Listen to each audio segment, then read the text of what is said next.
this is only my second talk since this whole pandemic thing. Did that mess up anybody else? Because I'm just like, oh my God, humans again.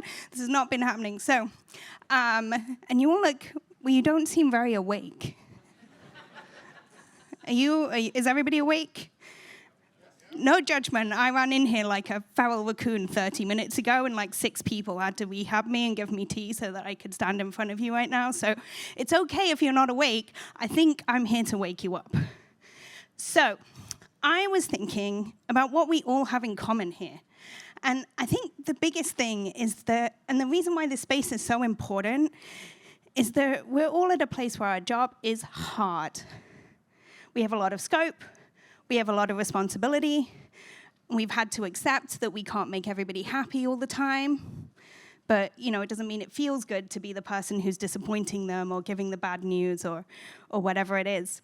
So what I wanted to talk to you about is what we need to do for ourselves when nobody, not even our manager, if we have one, understands what it is that we do day in and day out. But first, let's start by talking about raccoons. There is this subculture on Instagram, probably the main reason why I still have Instagram. Has any of you discovered this subculture? And there is like a full raccoon subculture on Instagram of people who have raccoons as pets. Did you know this? I mean, it's amazing, right? They live lives of the utmost raccoon luxury. So there's one, her name is Melanie, and she rides a trike. There's another one, her name is Piper, and she paints. You can, in fact, buy her paintings. I can't believe no one's bought me one as a gift. And there's another raccoon, his name is Temur, and I don't fully understand because it's all in Russian, but he seems to have a lucrative career in advertising, like mainly pet and cleaning products. So compare and contrast with the Toronto raccoon subculture. Now, in Toronto, the local government has been on a quest to make a raccoon-proof garbage bin. Now, obviously, they failed because raccoons are smarter and more motivated than the average bureaucrat. But the inspiring thing about Toronto raccoons is that these raccoons thrive even in adverse conditions. They have to be more strategic, more determined, and more resilient. Now, this is not a random segue about raccoons. If it was, I would tell you that raccoons have the neuron density of a cat in the brain the size of a dog, or possibly show you about the picture of the time that I had a raccoon on my head. That was a great day. But this is a metaphor. Like, we tech workers, we have been like the pampered raccoons that fill my Instagram feed. And in this market, in these current times with all these layoffs and efficiency drives, friends, in this metaphor, we live in Toronto now. But like I said, the raccoons in Toronto, they are thriving, despite the efforts of the evil VCs, I mean bureaucrats. And I think we can thrive too. So I wanted to talk to you about 3 lessons from Toronto raccoons that I think we can apply. The first is getting strategic. The second is building your squad. And the third is restoring your resilience. Now, in this context, getting strategic is defining your job and evolving it to meet the organizational need.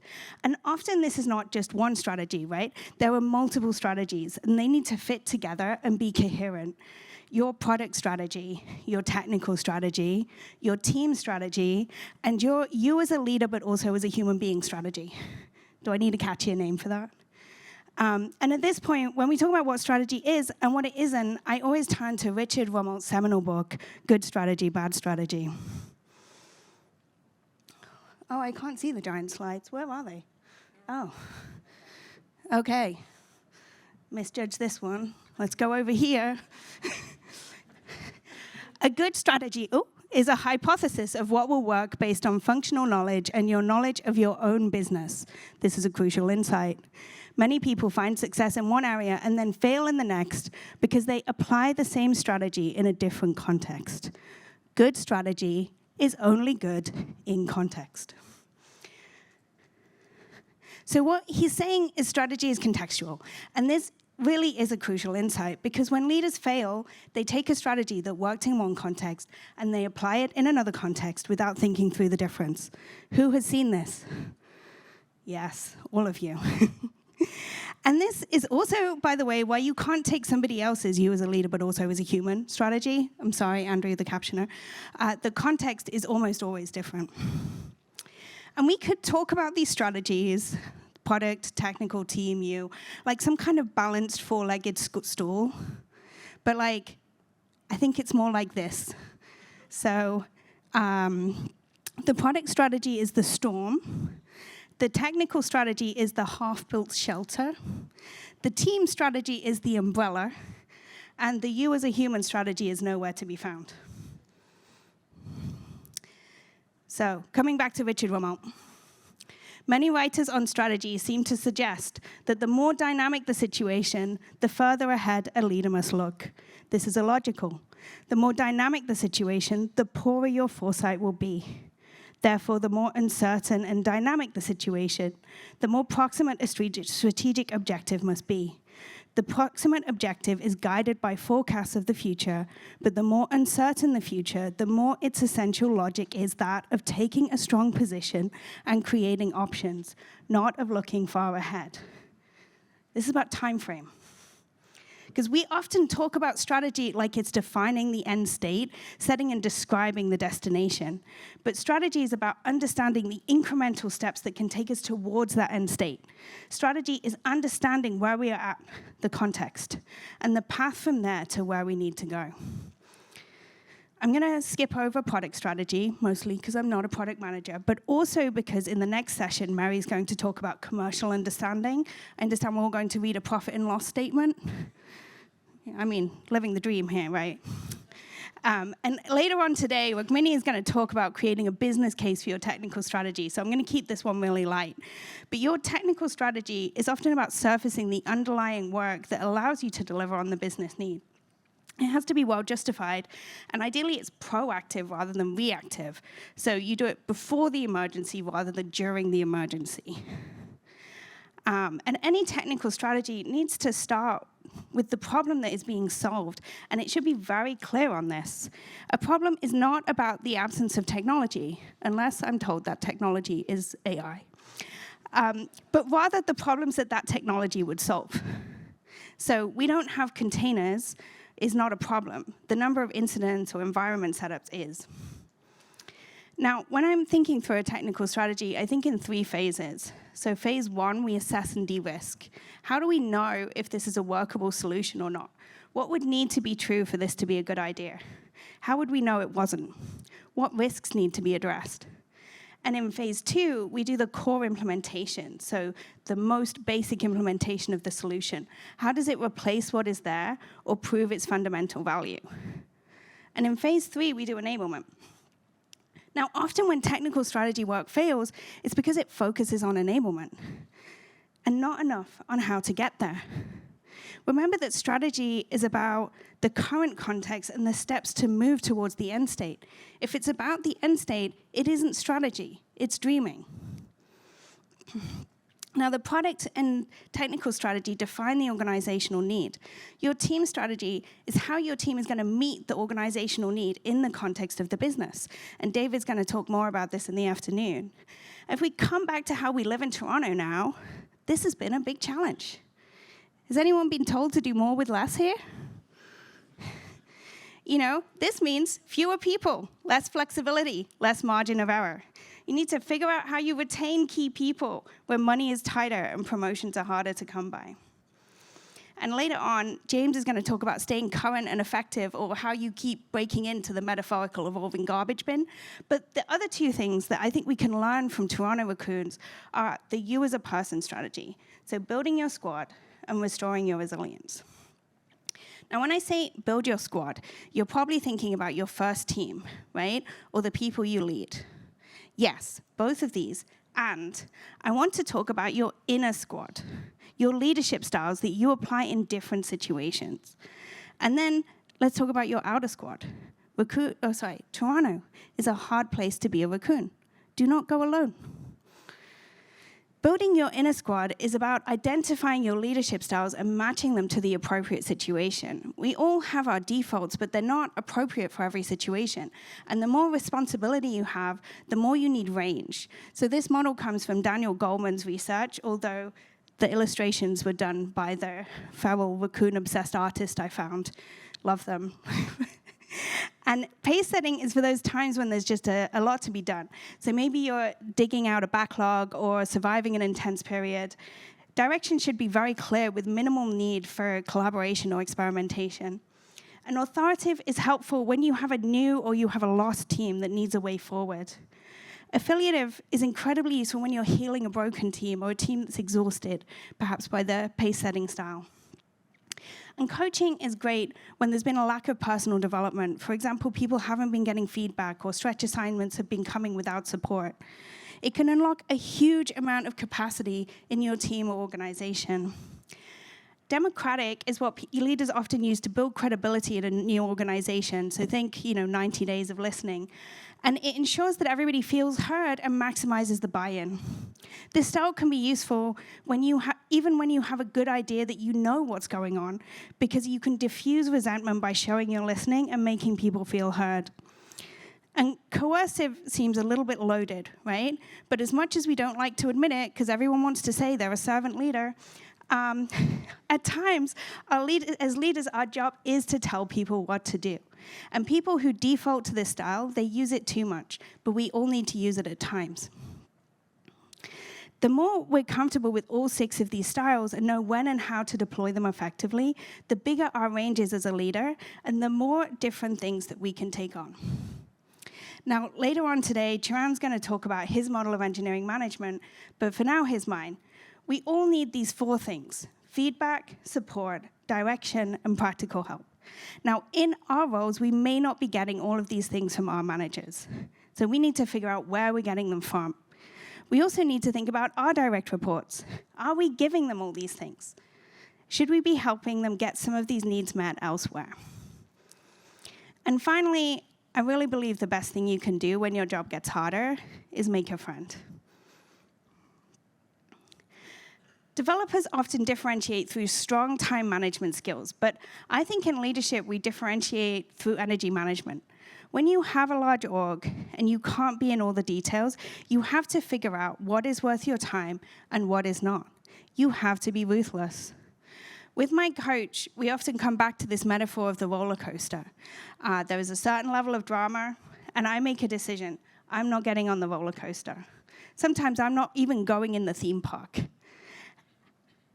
I know if I get caught up in the drama, it wrings me out emotionally. I will lose the bigger picture, and I will be less strategic.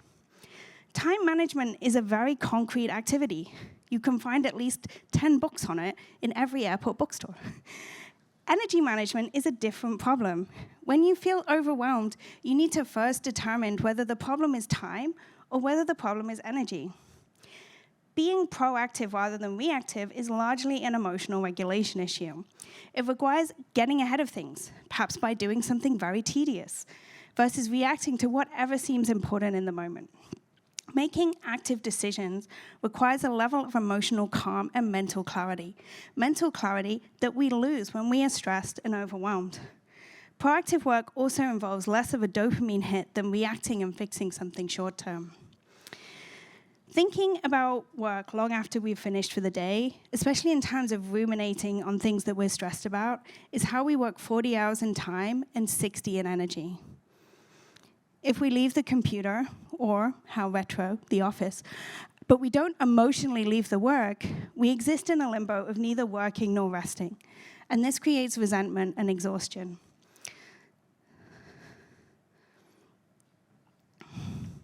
So I put together some questions. Some of these will be triggering to you.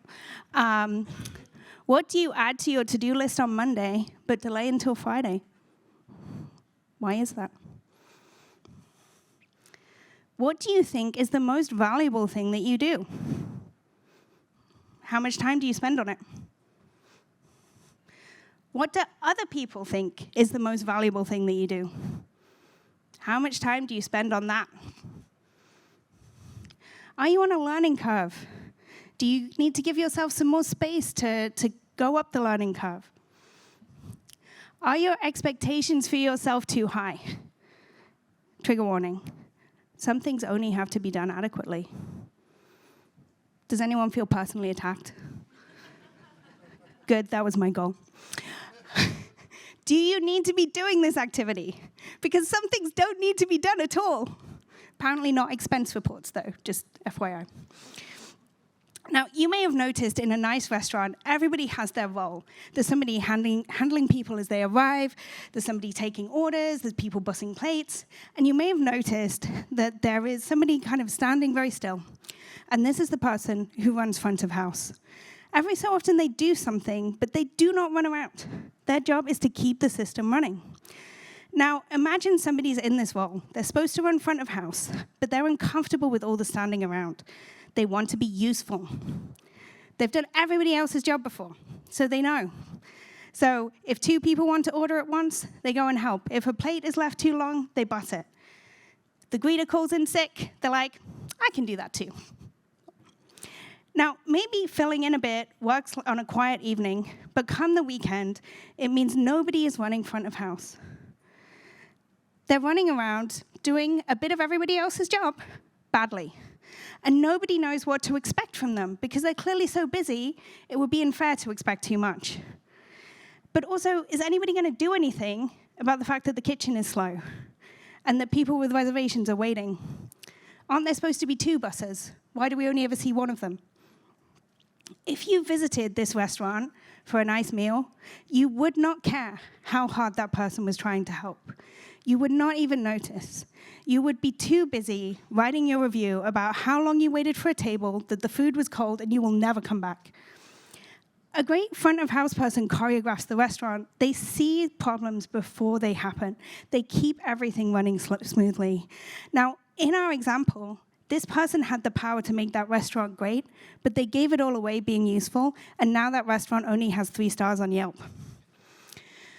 What does this have to do with engineering management? Well, new managers often present exhausted and overwhelmed. And I ask them, are you trying to be useful? The answer is always yes. Instead of managing, they're like trying to step in and fill holes and leaving a gaping hole in the infrastructure. And how can you be strategic if you're running around after everybody else? Now, last year, our recruiting team was doing a succession planning exercise, and they asked me who would do my job if I wasn't doing it anymore. So, you know, the bus factor question. To which I said, it's okay, I never take the bus.